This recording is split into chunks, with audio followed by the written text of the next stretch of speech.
주의 은혜가 여러분 모두 함께 하시길 간절히 바랍니다. 이번 한 주간도 주님과 함께 동행하면서 승리하시길 바라요. 어제는 우리가 제자로 부르시는 주님의 음성에 대한 말씀을 함께 나누었습니다. 주님은 제자들이 찾아오기를 기다리신 것이 아니라 스스로 내려가셔서 직접 가셔서 평범한 어부들을 제자로 불러주셨습니다. 이 제자라는 것은 많이 배웠다라는 뜻이 아니라 스승처럼 생각하고 스승처럼 말하고 스승처럼 행동하려 하는 사람들, 그들이 제자입니다. 그래서 혹시 스승이 죽는다 할지라도 그 스승의 가르침은 계속해서 이 세상에서 이어질 수 있도록 하는 사람들, 그들이 바로 정말 제자들인 거죠. 여러분과 저는 예수 그리스도의 제자로 부르심을 받은 사람입니다. 우리는 그냥 종교인이 아니고요, 그냥 교회 다니는 사람이 아니고, 그냥 집사, 권사, 장로, 목사가 아니고, 예수께서 정말로 원하시는 것은 예수 그리스도의 제자입니다. 우리는 이 부르심에 분명하고 단순하게 응답해야 돼요. 제가 제자가 되겠습니다. 예수님을 닮겠습니다. 그렇게 고백하는 저와 여러분 되기를 간절히 축원합니다. 어제가 평범한 어부를 부르신, 제자로 부르신 이야기라면, 오늘은 전혀 평범하지 않은 죄인을 제자로 부르신 주님의 음성에 대한 이야기입니다. 죄인을 어디로 부르셨나? 처음으로는 식탁으로 부르셨어요. 주님과의 교제의 자리로 먼저 불러주셨습니다. 그런데 그 자리는요, 제자의 자리이기 이전에 치유의 자리였습니다. 그러니까 주님은 우리를 제자로 부르실 때 필요한 경우에는 치유를 먼저 일으켜 주십니다. 오늘 우리가 읽은 이 본문 말씀은 마태가 아마 자기가 죽을 때까지 잊어버릴 수 없는 그러한 식사 자리였을 거예요. 복음서에 보면은 9번의 식사 이야기가 나오는데, 예수님은 단 한 번도 음식 가지고 뭐라 그러신 적은 없어요. 뭐 예수께서 식사하시다가 맛없다 하신지라 뭐 그런 이야기는 전혀 나오지 않아요.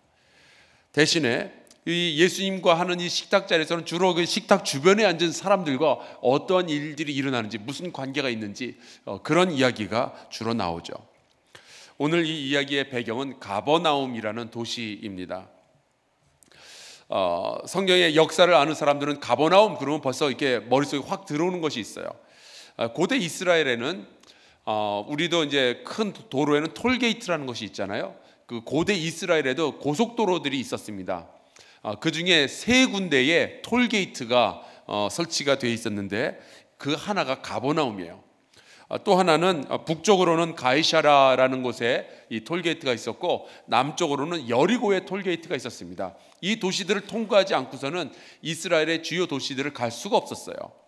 그래서 그 도시들에 이제 우리가 그 카라반이라고 부르는 이러한 이제 대상들이 낙타를 타고 이제 짐을 들고 이렇게 왔다 갔다 하는 그 길인데, 그 자리에 톨게이트를 세워놓으면은 세금을 받기가 너무 좋은 거예요. 그 길을 통과하지 않을 수가 없으니까. 그래서 이 가버나움에서는 굉장히 이제 무역이 많이 성행을 했고, 그곳에서 세리로 일을 한다는 것은 정말 굉장한 자리였습니다. 당시 이스라엘은 로마의 식민지였기 때문에 세금은 물론 로마 사람들이 가지고 가게 됐죠. 하지만 세금을 걷는 사람은 로마 사람이 아니라 이스라엘 사람이었습니다. 왜냐? 그들이 훨씬 이 히브리 말도 잘 하겠고, 당연히 그들이 이 히브리인들의, 이 이스라엘 사람들의 삶의 방식들을 알기 때문에 이 돈을 거두기가 훨씬 용이한 거예요. 가버나움에서 세리로 일한다 하는 것은 요즘 말로 하면은 신의 직장, 그냥 뭐 하루에 몇 시간만 일하면 돈이 막 떼거지로 들어오는 그러한 직장이었습니다. 엄청난 돈을 벌 수 있죠. 그런데 이 신의 직장에 약점이 하나가 있는데, 민족의 배신자, 죄인 중에 죄인이라는 악명을 감수해야만 한다는 거예요. 그러니까 합법적으로 세금 받으러 오는 공무원도 얄미운데, 하물며 로마 제국을 위해서 동족을 배신한 세리가 로마의 힘을 등에 업고 협박을 하면서 세금을 내라 그러는데 누가 좋아하겠어요? 하지만 여러분, 이 마태라는 사람도 세리라서 이런 욕을 먹고 살지만 그도 사람인지라 친구가 필요했습니다. 만약에 모든 유대인들이 이 저 사람은 민족이 배신자라 그러면서 등을 돌린다면은 이 마태라는 사람은 누구랑 친구를 할 수 있을까요? 고대 문서들을 보면 종종 세리들은 살인자들, 강도, 그리고 창녀들과 교제한 것으로 나옵니다. 이른바 죄인들이에요. 오늘 말씀해 보니까 그냥 세리와 죄인 그렇게 돼 있어요. 그러니까 우리끼리 말하면 그러니까 끼리끼리 노는 거죠. 이 모든 상황이 바로 9절에 나오는 마태라는 사람이 세관에 앉아 있는 것을 보시고, 우리 주님은 그가 그 자리에 앉아 있는 것만 보고서도 그의 인생이 어떤지를 아시는 거예요. 여러분이 삶의 자리에 어디에 계신지는 모르겠지만 우리 주님은요, 여러분이 어느 자리에 앉아 있는지 그것만 딱 보시고도 여러분의 삶의 상황을 다 아시는 분이셔요. 그런데 이 버림받은 인간 말종 마태가 제자로 부르심을 받았는데 그뿐만이 아니라 예수님하고 같이 저녁 식사를 하게 된 거예요. 근데 한 가지 우리가 이 성경을 읽어가면서 재미있는 사실을 발견할 수 있는데, 마태는 이 글을 쓰면서 굉장히 의도적으로 자기의 이야기를요 9장의 중간에다 딱 집어넣어 놨어요. 물론 마태가 처음에 글 쓸 때는 장절의 구분이 없었겠지만 이야기를 흐름을 보다 보면은 되게 재밌어요. 그 앞으로 돌아가서 8장 2절에서 3절을 보면은 거기에는 나병 환자가 치유되는 사건이 기록되어 있어요. 그리고 이어서 5절에서 13절까지 보면은 중풍병자가 말씀으로 치유받는 그런 사건이 기록되어 있어요. 그리고 14절에서 15절로 가면은 베드로의 장모가 열병에서 치유가 됩니다. 16절에 가서 보면은 귀신 들린 자들을 치유하는 말씀이 나와요. 그 다음에는 무덤 사이에 있는 그 귀신 들린 자를 치유하시고요. 그리고 9장 1절에서 8절 가지고 거기에 가서 보면은 중풍병자, 좋은 친구들이 데리고 온 중풍병자를 치유하는 그러한 이야기가 나오죠. 여러분, 이렇게 계속해서 치유하는 이야기가 이렇게 계속 나와요. 그러면은 이 이야기의 끄트머리에 무슨 이야기가 또 나올 것 같아요? 여러분, 어떤 예상이 되나요? 치유 이야기가 또 나오겠다 싶죠. 바로 그 자리에 마태는 예수님과 자기가 저녁 식사한 이야기를 끼워 넣는 거예요. 그리고 그 식사 이야기를 예수님께서는 뭐라고 표현하시는 거 하니, 건강한 자에게는 의사가 쓸데없고 병든 자에게라야 쓸데있느니라 말씀하시죠. 다시 말하자면 마태와 소위 그 친구들은요 병든 자들이었던 거예요. 아니나 다를까 이 이야기가 끝나자마자 이어서 나오는 말은 혈루증 앓는 여인을 치유하는 이야기가 나오고요. 그 다음에는 야이로의 그 딸을 치유하는 이야기가 나오고요. 그 다음에는 맹인 둘을 고쳐주시는 이야기가 나오고요. 그 다음에는 말 못하는 사람을 치유하는 이야기가 나오죠. 계속 치유하는 이야기 중간에 마태와 그 죄인들이 함께 예수님과 식사를 했다. 이게 무슨 의미겠어요? 그들도 치유받은 거예요. 어디가? 마음이. 그들의 인생과 그들의 영혼이 치유받는 사건이었던 거죠. 주님은 이 치유를 위해서 마태와 그 친구들, 그 죄인 친구들을 만나신 거예요. 마태와 친구들은요 영혼이 병든 사람들이었어요. 낮은 자존감으로 죄인들이라고 놀림받으면서 낮은 자존감으로 고통받으며 외로워하며, 그것을 견뎌내기 위해서 그들이 발견한 방법은 죄인들끼리 노는 거예요. 여러분, 깡패라는 말이 있잖아요. 깡패라는 말은요 못된 놈들의 패거리라는 뜻이에요. 깡이란 말만 쓰지 않죠. 우리 깡패예요. 몰려다닌다는 뜻이에요. 여러분, 영어로 갱이라는 말이 있어요. 이 갱이라는 말이 뭐 산적, 강도 그런 말로 쓰이지만 또 하나 모임이라는 뜻이 있어요. 그래서 어떤 사람들이 이렇게 몇 명이 모여 있는 걸 보면은 헤이 갱 그러고 불러요. 이게 좀 우스갯소리이기도 하지만 하여튼 죄인들은요 모여 있으면은 자기네들끼리 힐링이 된다라고 생각을 하는 거예요. 그래서 죄인들끼리 몰려다니는 게 굉장히 자연스러운 일이에요. 제가 LA에서 우리 교육 전도사 시절인데, 그때 저는 이제 중고등부 학생들을 가르쳤는데, 이 중고등부 학생 가운데 이제 한 명이 새로 이제 우리 중고등부로 들어왔는데, 얘가 갱단 출신이에요. 고등학생이었는데, 물론 이제 퇴학당한 아이지만 갱단 출신이고, 그리고 살인 미수까지 있었던 아이예요. 그런 전력이 있었어요. 근데 이 아이가 들어오고 저랑 같이 지내면서 얘가 은혜를 받았네요. 그러고 나서 우리 중고등부가 부흥하기 시작하는데 얘가 자기 친구들을 그렇게 전도해서 들어오는 거예요. 근데 친구들이 한결같이 문신한 애들이에요. 한결같이 깽단 출신들이에요. 그래서 모여가지고 와서 이야기하는 거 보면은 자기가 어디 가서 누구랑 싸웠고 무슨 술을 마셨고 또 어디 가서 심지어 누구랑 잤고 뭐 이런 이야기를 하는데, 자기네들끼리 하는 거 이야기하는 거 보면 지들끼리 간증집회하는 것 같아요. 어디 가서 못된 짓 한 이야기들. 그러면서 스스로 자기네들끼리 모여가지고 치유를 하는 거예요. 지들끼리, 죄인들끼리 모여서. 그래야 살만하니까, 그래야 외롭지 않으니까. 참 놀라운 일들은 우리 가운데서 그렇게 일어나고 있습니다. 그런데 예수님은요, 그 죄인들이 모인 자리에 들어가신 거예요. 그 상황 자체가 우리에게 이야기하는 건 이거예요. 죄인들끼리 모인다고 진정한 치유가 일어나지 않는다. 너희가 나를 만나야 치유되리라. 이 말씀을 주시는 거죠.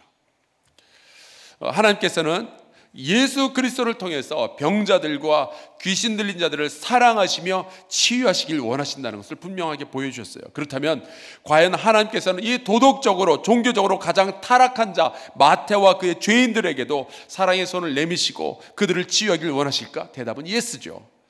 예수님은 그저 간단하게 저녁 식사를 그들과 함께 하심으로 그 죄인들 가운데는 어떤 내적 치유가 일어나기 시작한 거예요. 예수님 보면 이제 치유를 하실 때 어떤 사람은 손을 내밀어서 치유하시고, 어떤 이는 보지도 않은 채로 그냥 말씀만으로 치유도 하셔요. 베드로의 장모는요, 손을 잡아서 일으키시면서 치유를 하셨어요. 귀신 들린 자는 꾸짖어서 치유를 하셨어요. 그런데 예수께서 마태와 그 일당들을 치유하셨던 방법은요, 같이 밥 먹는 거였어요. 그 순간에 마태와 그의 친구들은 이 예수와 함께, 예수 그리스도와 함께 식탁 자리에 같이 있는 것만으로도 그의 영혼과 그의 인생이 치유가 되었던 거예요.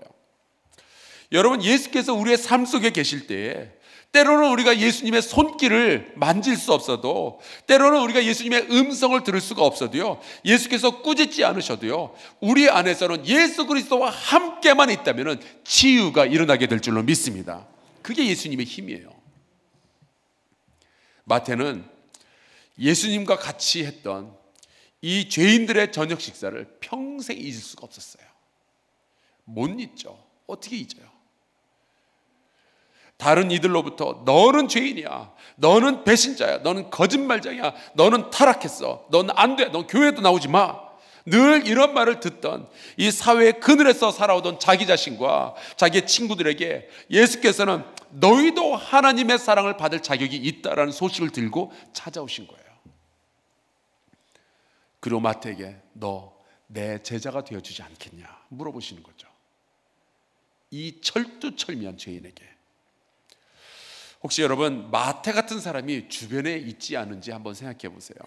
마음에 병든 사람, 말만 이렇게 해도, 왜 마음에 병든 사람이 이렇게 말하다 보면 짜증나잖아요. 뭐 이렇게 말을 그렇게밖에 못해 하는 그런 사람들 있죠. 사랑 못 받고 자란 사람 같은 친구들, 직장 동료 혹은 그 직장 상사, 왜 성격 더러운 사람들 있잖아요. 제 군대 고참 중에 그런 또라이 같은 사람이 하나 있었어요. 여러분, 혹시 우리가 기분 나쁠지 모르겠지만 하나님은 그들도 사랑하십니다. 그리고 그들을 치유하길 원하셔요. 그들의 삶 속에 들어가길 원하셔요. 혹시 여러분 가운데 마태처럼 겉은 멀쩡해 보이고 경제적으로도 그냥 넉넉하게 잘 사는 것처럼 보이지만 보이지 않는 내면 속 깊은 곳에 말 못할 상처가 있는 분들이 있을 거예요. 부모로부터, 아내로부터, 남편으로부터, 친구나 직장으로부터 혹은 여러분의 자녀로부터 의도되었던 의도되지 않았던 상처를 입은 분들이 있을 거예요. 그 상처가 치유되지 않아서 방황하다가 가끔 일탈을 꿈꾸기도 하고, 사는 것 자체가 너무 싫다, 피곤하다 느끼기도 하고, 왠지 왕따를 당하는 것 같고 사는 것 자체가 자신 없는 분들이 있을 수도 있겠어요. 남들은 다 잘 살고 있는 것 같은데 왜 나만 이렇게 살아야 되나, 나만 왜 이렇게 바보 같다라는 느낌을 가지게 될까. 밤에 잠도 못 자고 눈물 짓는 시간들이 자꾸만 많아지고, 미소 짓는 것보다는 한숨 짓는 시간이 더 많아지고. 여러분, 하나님은요, 여러분을 만지시고 동행하시고 치유하시기를 원하십니다. 그리고 여러분을 제자로 삼길 원하시는 거예요. 얼마 전에 그 워렌 버핏이라는 그 투자의 귀재죠. 억만장자인데 이 사람과 점심 식사 한 끼 하는 게 경매로 나온 적이 있었어요. 그때 그 경매 가격에 이 사람하고 점심 식사 한 끼 하는데 얼마에 팔린 줄 아십니까? 28억 원. 여러분, 근데 만왕의 왕 주님께서 마태와 그 친구들과 함께 식사를 하셨으니 마태와 친구들은 대박이죠. 정말 복받은 사람들이에요. 그런데 여러분, 그 마태와 친구들이 복받은 것만 보시면 안 돼요. 그들과 함께 식사하시기 위해서, 그들의 영혼을 치유하시기 위해서, 그들을 친구로, 그들을 제자로 부르시기 위해서 예수님께서 포기하신 것을 우리가 봐야 돼요. 예수님은 명예, 자존심, 심지어 거룩함까지 다 포기하셨어요. 그들과 친구가 되시기 위해서, 그들과 식탁 자리에 함께 앉기 위해서 예수님은 바리새인들과 등지셔야만 했어요. 우리를 제자의 자리에 올려놓으시기 위해서 주님은 하늘 보좌를 버리시고 내려오신 거예요. 우리가 주님의 구원받은 백성을 만드시기 위해서 주님은 생명을 포기하셨잖아요. 마태복음을 통해서 마태가 간증을 하는 거예요. 그분은, 그 예수님은 나 같은 사람도 사랑하셨어요. 나 같은 사람도 제자로 불러주셨어요. 그러니 형제여, 자매여, 힘을 내십시오. 예수께서 여러분을 오라고 부르실 때 여러분 그분을 따라가세요. 그분을 여러분의 삶 속에 초대하세요. 여러분의 식탁 자리에 그분과 함께 앉으세요. 반드시 여러분의 병든 영혼은 치유와 쉼을 얻게 될 겁니다. 이게 마태가 우리에게 주는 말씀이에요. 사랑하는 성도 여러분, 여러분이 어떠한 죄를 지었든, 여러분이 어떠한 상처를 가지고 있든 주님과 함께 있으면 치유가 일어나게 될 줄로 믿습니다. 그리고 주님께서 부르실 때 여러분 두려워하지 말고 내가 제자로 부르심을 받았으니 응답하겠습니다 나아가는 저 여러분 될 수 있기를 주의 이름으로 축원합니다.